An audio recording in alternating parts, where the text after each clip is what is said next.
1 Corinthians.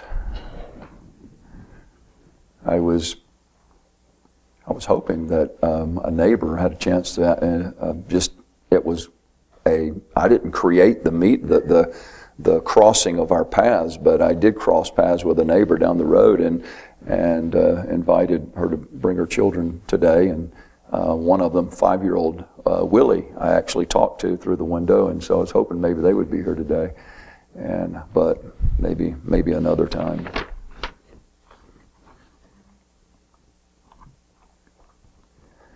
By the way, are you disappointed today that somebody's not here that you invited? I thought about that over the years. We really ought to be reaching out and at least inviting people to come join us, and sort of anticipating that somebody's going to come that we invited. I know that doesn't happen every week, but hopefully it does from time to time in the course of your life, that you have that anticipation of somebody actually responding to an invitation that you put forth.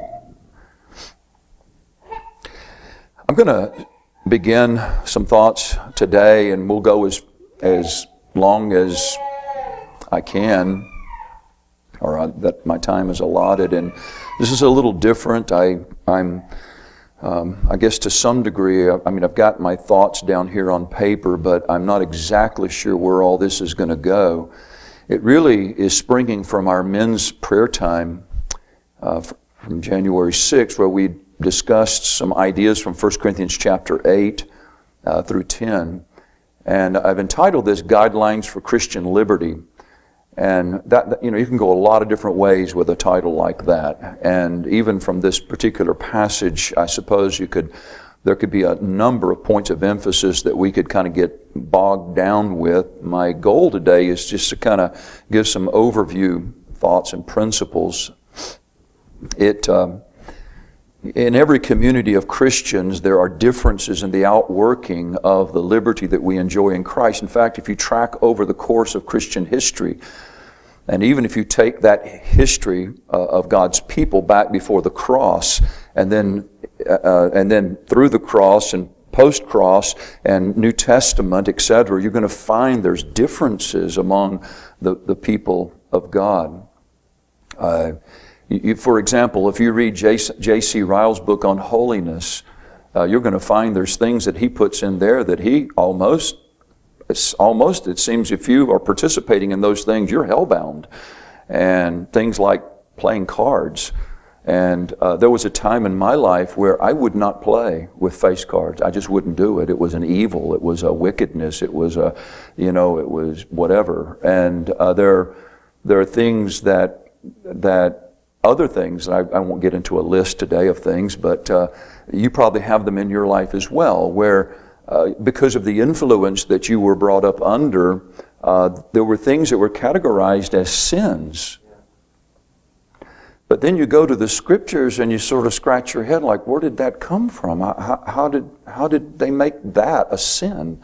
I mean, what is that based on? And so there are those things that there aren't. Everything doesn't fall into the category of thou shalt or thou shalt not in the Christian life. And so it creates trouble for us in the Christian community. And so we know that we have no liberty whatsoever in those things that God has commanded. I mean, if there's one lawgiver, and if the lawgiver has spoken, our mouths are shut and our lives are ordered. And that's the path we must follow. And there is no debating the issue. And really the heart of every child of God is established there. We want to do. I've said before, if you can show me where God tells me to stand on my head for 10 minutes every Sunday morning, I'll stand on my head for 10 minutes every Sunday morning. And I'm not going to say, well, why, God? I don't get it. I'm just going to do it. True? I mean, if God says it, I'm just going to do it. I don't have to debate the culture. I don't have to try to figure out the whys and wherefores of it. I'm just going to do it. And if somebody says, why do you do that? I say, because God says do it. He says it right here. But there are plenty of matters that fall under the category of I'm not sure. Isn't that true in your life as a Christian, a follower of Christ? I'm not sure. Or maybe that fall into this category, I don't think you ought to be doing that. Right? Either I don't think you ought to be doing that, or you look at me and say, I don't think you ought to be doing that. So there's a category of things that fit there. J.C. Ryle, I don't think you ought to be playing cards. You know? J.C. Ryle would say, I don't think you ought to be going to the movie theater. That's one of the things, they didn't have the videos in his day, but they had theater, and that was a condemned thing. He didn't go. And other things. Even while he smoked his cigar or his pipe. I don't know that he did, but that was one thing back in that day that wasn't frowned upon like it has been in our generation. You see what I'm saying? So every generation has its things to grapple with, to struggle with, to work through. And then there's the testimony of individuals who will say, my slide back into a sinful pattern began when I saw so-and-so participating in such and such. In other words, they gave me the boldness and the liberty to do what I'm now trapped in. I once was delivered from it, but I've slid back into it. That's really what Paul is dealing with here in 1 Corinthians chapters 8 through 10. It appears that the question that provoked Paul's elaborate answer, and really is an elaborate answer, to it seems a simple question. And it had to do with eating meat that had been offered in idolatrous worship, which was a common thing in Paul's day. But we read that and we say, well, how does that even, what is that all about? We don't, how does that fit us? Well, we have been Christianized, Judeo-Christianized to the point in our nation where there are things that we don't specifically deal with. And this would be one of them. But you know what? In a lot of parts of the world, they still deal with this exact thing in cultures where they're still offering things to idols. Even in India, for example, which is a mass of people. And in other, what would be considered third world countries. They have to deal with this exact issue. We don't necessarily have to do that. But it's interesting that Paul could have simply said yes or no. He says in verse 1, now as touching things offered unto idols, 1 Corinthians 8, verse 1. Now as touching things offered unto idols, okay, a question was asked about things offered unto idols. Now as touching things offered unto idols, what could the Apostle Paul have said and ended the discussion real quickly? He could have just simply said, don't do it. Right? And end of discussion. In fact, under the Old Testament, you wouldn't have had this kind of elaborate answer given. It would have been a simple no. Right? Under the Old Testament, under the Old Covenant. But Paul goes into an elaborate answer that doesn't end until he gets to chapter 11 and verse 1. It really is kind of the end of the discussion answering this question.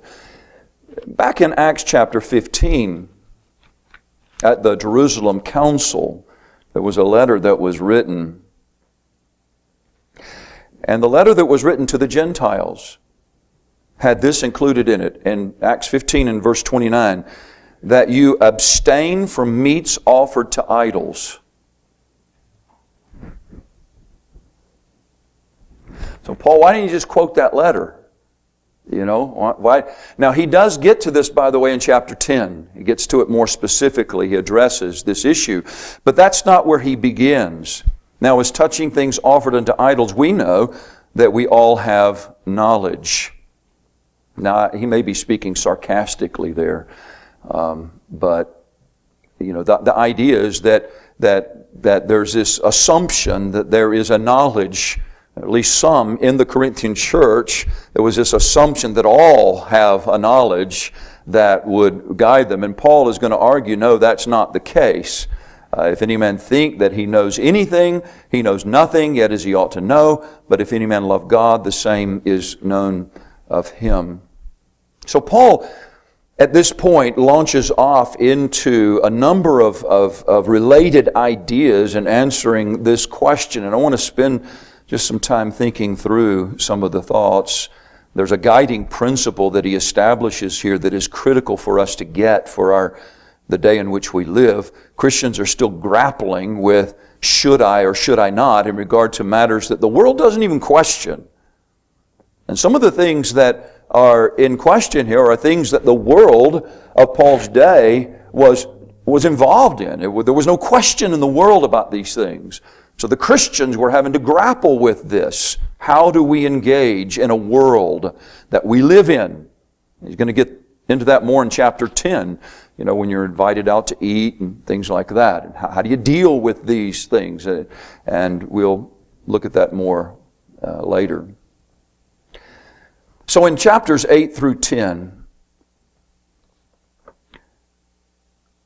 they begin and end. And I really want to focus on the beginning and the ending of these chapters before we're done here today, and then come back to it again to flesh some things out. But he begins and ends with principles to guide Christians in our choices in life in those areas that do not have a definitive word from God.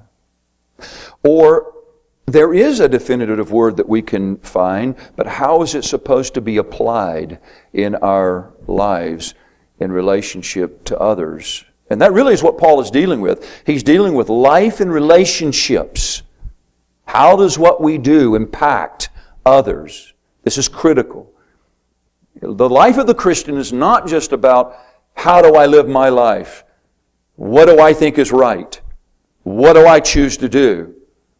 That's a very narrow, really ungodly perspective. Your perspective has to reach out beyond you as a Christian. Now, let me just work through some primary terms here that Paul uses. He uses the word know or knowledge, knowing, knowledge. He uses 3 different words, Greek words anyway. They're all translated with knowledge or know, at least in the King James. There's another word that's used that's translated understanding, and that's a different word. That's actually referring to the mind. It's translated understanding in chapter 10. But in verses 1 through 3, you see all 3 of these words used. We know that we have all knowledge. So there is a perception that we have. When he says we know, there's a knowledge of perception. It's the mind's eye kind of knowledge. Okay, we know that we all have knowledge, or we have information.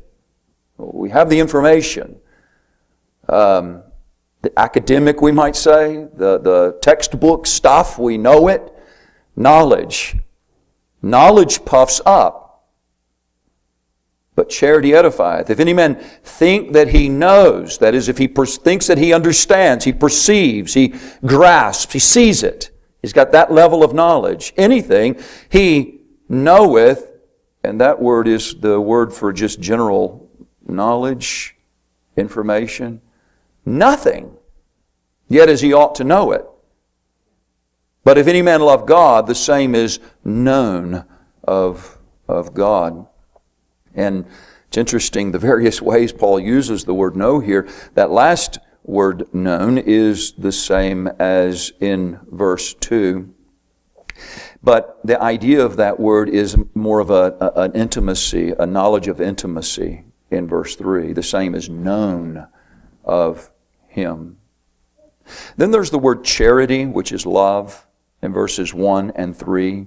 And this is fundamental to the whole discussion here. And he's going to really open this thing up in chapter 13, where he actually gets into charity. And you remember in chapter 13, he says, though you have all knowledge, but have not charity. So there's a comparison going on here between knowing and knowledge and charity.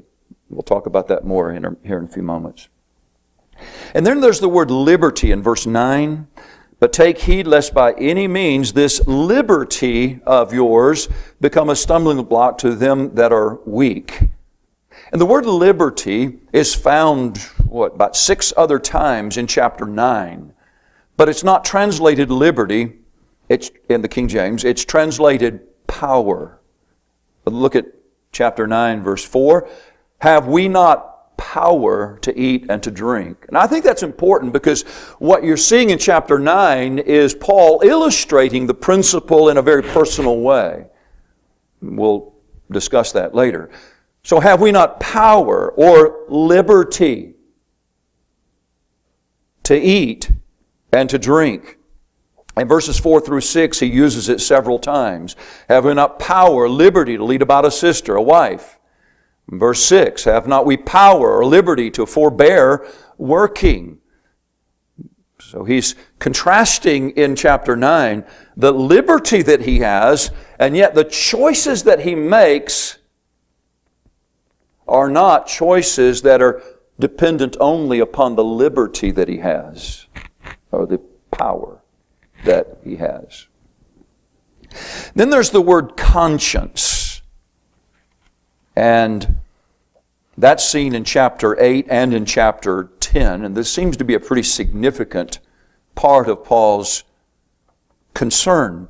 And the word conscience, it's interesting, in the word conscience, in the Greek word conscience, there, if I remember right, it has in there that word that is translated know in verse 1. Now as touching things offered unto idols, we know or we perceive, we grasp there's a perception level of understanding. That's in this word conscience. Okay? So the idea of this word conscience is one's perception based upon knowledge and the processing of that knowledge.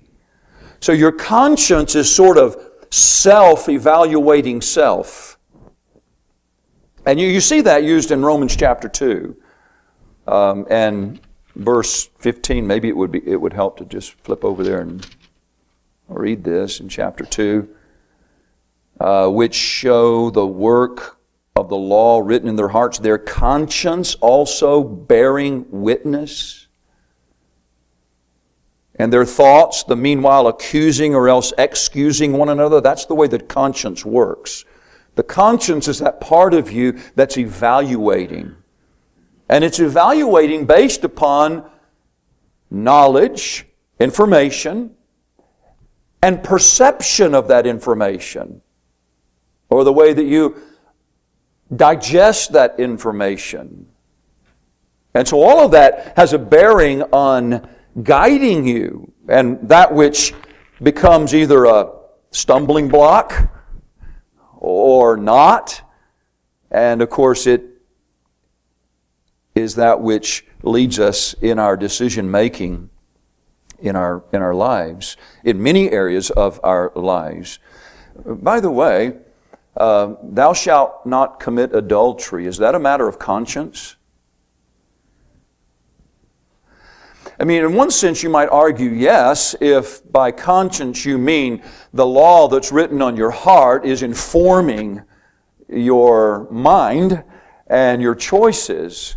But no, in the sense of that's not a matter for you to evaluate yourself as to whether it's right or wrong. That's not a conscience thing. God said, don't do it. So that's not open for debate. That's not open for you to determine. So keep that in mind when you're thinking about the issue of conscience. But in verse 7 of chapter 8, he uses the word, howbeit there is not in every man that knowledge. For some with conscience of the idol unto this hour eat it as a thing offered unto an idol. And their conscience being weak is defiled. Now he'll use that word again. He continues to use it in verse 10, verse 12, and then skipping all the way over to chapter 10 and verse 25, he picks it up again. Whatsoever is sold in the shambles that eat, asking no question for conscience sake. And then he continues to develop the idea of conscience in the rest of chapter 10, and we'll look at that more particularly later. Well, then we have to look at the word weak. That's another biggie, isn't it? Weak. And that's one of those that we grapple over. Well, he talks about a weak conscience. Or, as he says in verse 7 of chapter 8, and their conscience being weak is defiled. And then he uses it in verse 9. But take heed lest by any means this liberty of yours become a stumbling block to them that are weak. Now, don't misinterpret weak as sinful. Okay, it's simply the state of a person's, it's really addressing the maturity level of a person in their progress in the Christian life. There are those who are weak, and there are those who are strong. And by the way, that doesn't have much, well, it has some bearing, but not primarily. It's not determined by how long you've been a Christian. It has more to do with the information that you have and how you have digested the information. And then I think also we can add in how much love has been developed, the fruit of love has been developed in your life. And I think, depending on where you are in the continuum of this thing of growth, you're either going to be weak or strong, and there's weaker and stronger as well. So there's going to be various levels of progress in the Christian life. And verses 11 and 12, and through thy knowledge shall the weak brother perish for whom Christ died? You know, sometimes we have a problem with, we almost look down upon a weak brother. Do you see right off that is contrary to the whole spirit of Christianity? Looking down upon a weak brother. The fact of the matter is, we ought to be extremely sensitive in relationship to our weak brethren, understanding that they are ones for whom Christ died. Verse 12, but when you so sin against the brethren and wound their weak conscience, you sin against Christ. So it's not our responsibility to bowl over the weak conscience. It's not our responsibility to exert our power or liberty. I think power probably fits well there, because it's sort of a power play to walk over the weak conscience of our brethren, to bowl them over, to disregard them. That's not the way we should be relating to one another. Then he uses the word stumbling block and offense. By the way, you're going to hear things repeated today and next week as well, but that's okay, because frankly, this is one of those subjects that even after being a Christian a long time, I still have to go back to and think it through. Because what exactly is being said? How do we work this out? Okay, so stumbling block and offense. He uses this word in verse 9, but meat. And by the way, some people will translate here food, or if you have an older translation, victuals. But I think meat is a proper expression, because he's talking about that which is offered to idols, which was most likely meat of some sort, some animal sacrifice. I think the King James has it right here when it says that, but just understanding that that's the point. When you broaden it to food, maybe the point isn't as clearly made, or there may be points made that shouldn't be made. But meat commendeth us not to God, for neither if we eat are we the better, neither if we eat not are we the worse. By the way, maybe I can throw out at least this idea, and you can deal with this idea. Don't think that your diet commends you to God. Now, that isn't the primary point that's being made here, but I think it's a sub-point that can be made. Don't judge your relationship or anyone else's relationship to God based upon what they're eating or not eating, because that's not getting you any closer to God. You're not the better or you're not the worse. Now, you may be the better or worse physically, right, Doris? We were talking about that the other night. Yeah, there's things that you eat, you're going to hurt your body. And there may be other reasons why you shouldn't eat or why you should eat something on a physical level. And there may be even a moral principle associated with it. But don't get this mindset that if my diet is just right, God thinks more highly of me. Or if my diet is failing, God somehow frowns upon me. That doesn't establish your relationship with God, what you eat. And Paul says we know that. But hey, let me just throw this out. Does everybody know that? No. Everybody doesn't know that. That's what he's talking about here. You know, we think, well, surely everybody knows that. No, they don't. So we have to be careful with one another because of that. That's why he says in verse 13, and this is a major league statement, wherefore if meat make my brother to offend, I will eat no flesh while the world standeth, lest I make my brother to offend. Now, we'll talk more about that in a little bit, but how can he make such a statement like that? You know, what is motivating him? Paul, what are you crazy? You're going to be without T-bone the rest of your life? Are you kidding? Don't ask me to do that. You know, but he said, yeah, if that's necessary, I'm willing. Okay, and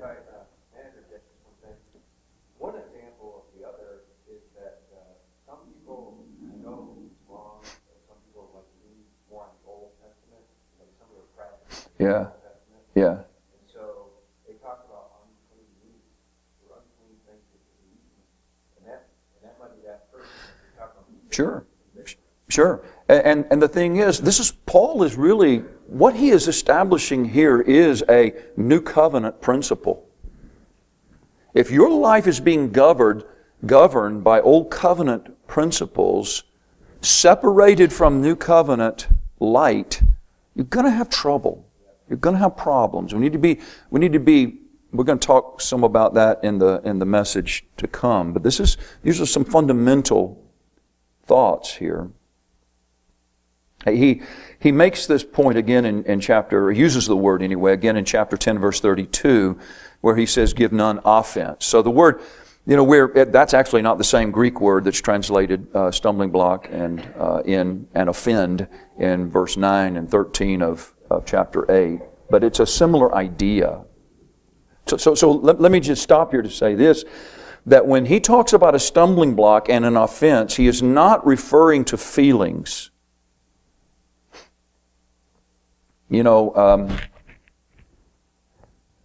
That upsets me that you did that. That's not what he's talking about. That's oftentimes what you offended me means you upset me, or I didn't like it. That's not what he has in mind.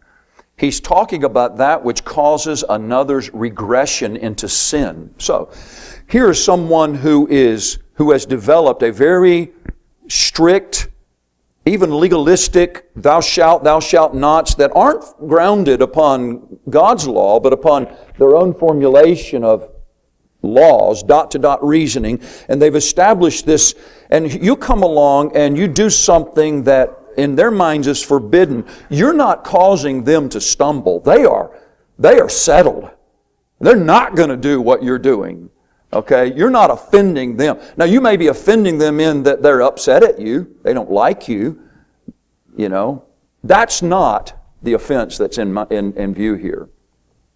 The offense and stumbling block is you're doing what you're doing with no regard to this sensitive soul who is trying to work their way, navigate through life, coming out of a certain background in this particular case, and they're struggling with certain things. And then here somebody who says, maybe a particular style of music, And you've come to see, well, it's really amoral. It's neither here nor there. But they, in their minds, are saying, I was saved out of that style of music. That really, really bothers me. Bothers them to the point of even questioning, maybe I overreacted. Maybe I should go back to that.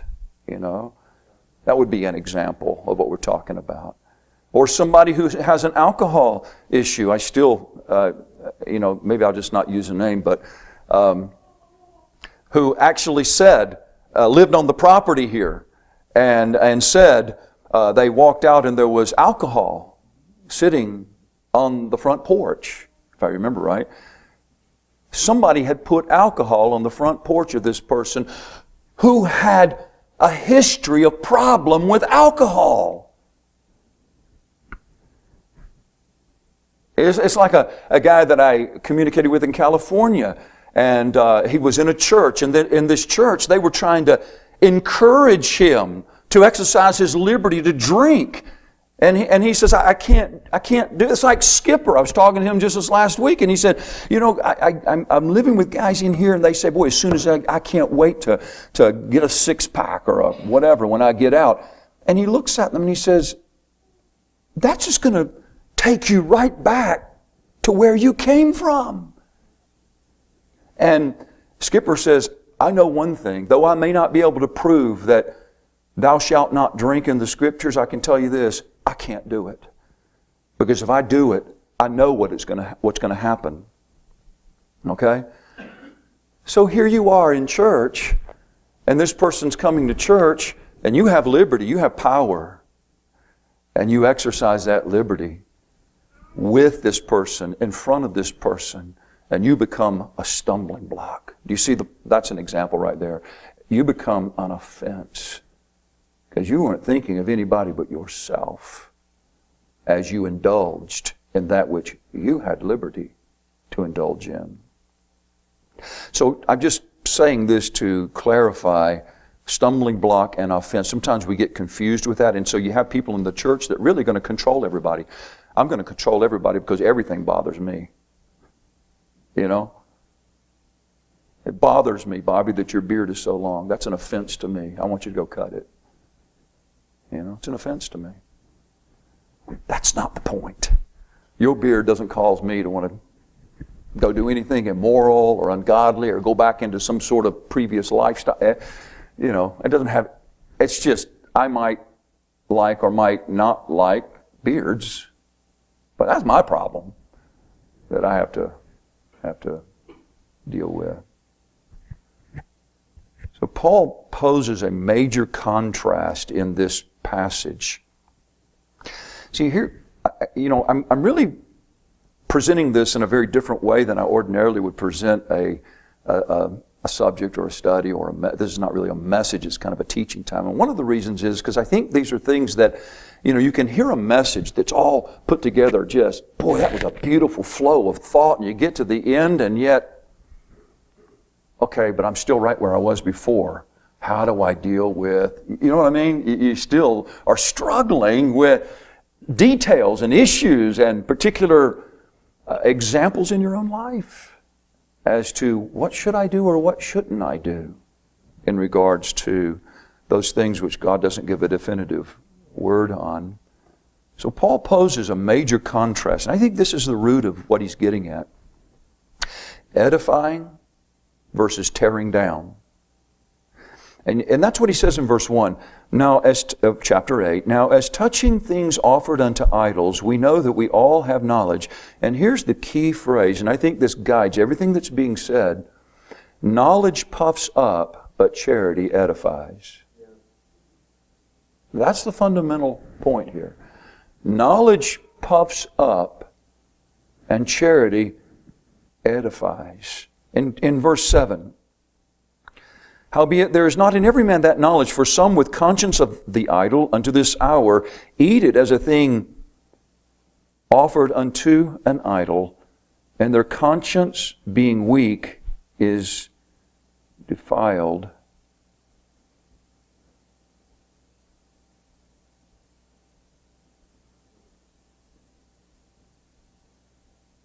So you see the tearing down, the defiling? You're not edifying, you're defiling someone's conscience.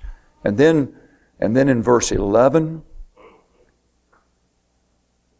and through thy knowledge shall the weak brother perish, be destroyed. In some way, there's a destruction in view here. All because of your knowledge and the liberty or the power that you see the right to exercise based upon your knowledge. It's interesting in verse 10, he uses the word, I don't know what other translations have, but the King James says emboldened. For if any man see thee which hast knowledge sit at meat in the idol's temple, shall not the conscience of him which is weak be emboldened? That word emboldened there has in it as its root the word edify.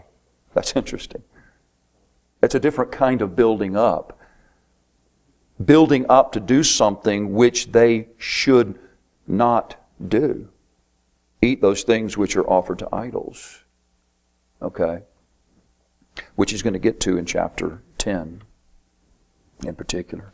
So the goal in relationships, here's the issue. The goal, and this is the church, in the Corinthian church, in the CBC, Community Baptist Church, in the church, we're living together. We're living life together, right? We're going through life together. And of course we have relationships even outside of this church with other believers. And so the thought is, and this is what Paul is getting at, the goal in relationships is to edify. It isn't to control, and it certainly isn't to tear down. It's to build up. It's to encourage one another in our walk of faith and our relationship to the world in a proper way. It is not pleasing one's own interests with no regard to the effect our choices have upon others. Pleasing one's own interests regardless of the effect that it has upon others. Okay, that's a huge concept of Scripture. And so let's just survey with the few minutes we have left here. We'll go as far as we can here. Maybe I'll just survey all of them and then we'll go back and try to build on some of these thoughts next week. The principles that Paul sets forth, as we make decisions in matters that are in themselves, I don't know, maybe we could say in themselves not sinful, or in matters that are impacting others, okay? What are the principles that should guide us? And the first thought, fundamental, knowledge alone is arrogant and destructive. Knowledge alone is arrogant and destructive. Knowledge puffs up. Now, Paul likes that word puffs up. He uses it more than any other. And he uses it again in chapter 13, right? When he's describing, this is what love looks like. It vaunts not itself, is not puffed up, a blowfish. You know, it's not full of himself. So there's this arrogance. If you knew what I knew, kind of an attitude. You know, you would have the liberty that I have. Something's wrong with you. You know, and so our approach to relationships is controlling or demeaning, destructive, which he fleshes out here.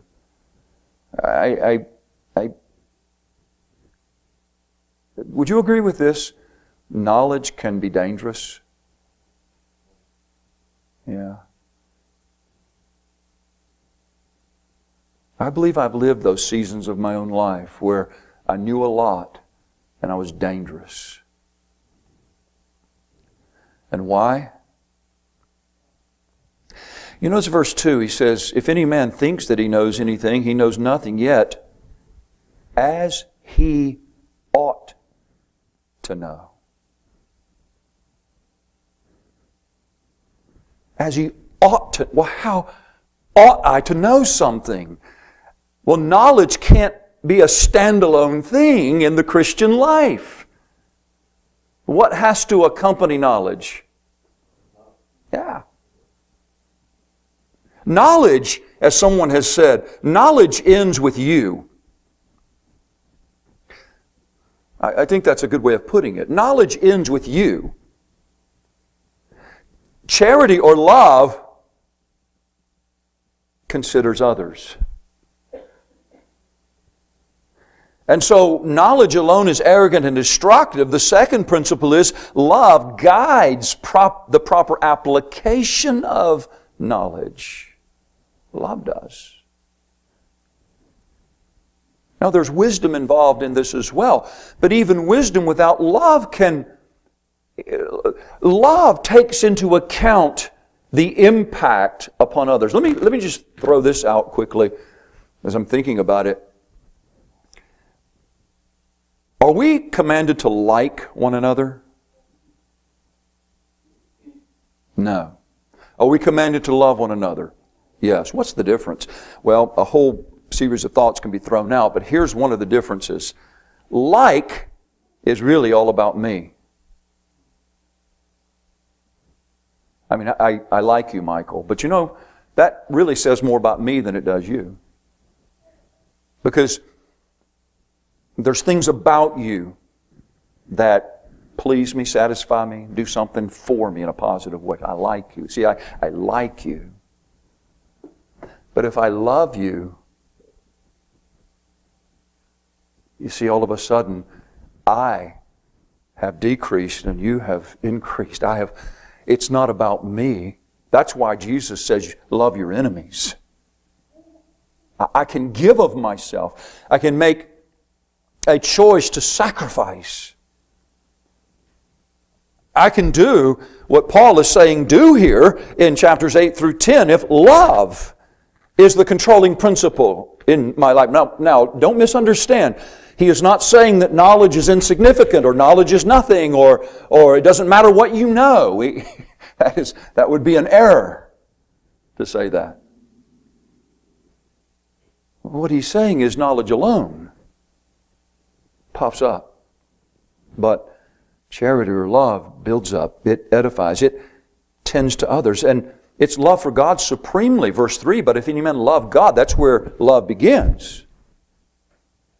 The same is known of Him. How do you know? How do you know that, one of the ways that we know we have a relationship with God is by the way that we love one another. And 1 John fleshes that out very, very powerfully. But in verses 11 and 12, isn't this really love? Love for those for whom Christ died particularly. Now we know we're to love our enemies, we know we're to love all men, but that's not what he's talking about here. He's talking about those that we have a relationship with in the church. At this point, in chapter 10, he expands it. He says, and through thy knowledge shall the weak brother perish. The weak brother, Christ loved him and gave himself for that weak brother, part of the church, and here you are treating him in a way that doesn't fit the value that Christ has placed on that person. Your knowledge, what you know, is controlling your relationship. Well, what you think you know probably is a better way of saying it. Because if you, like he says, if any man think that he knows anything, he doesn't know anything yet as he ought to know. One thing that happens when you truly know is you realize how much you don't know. The more you know, the less you know.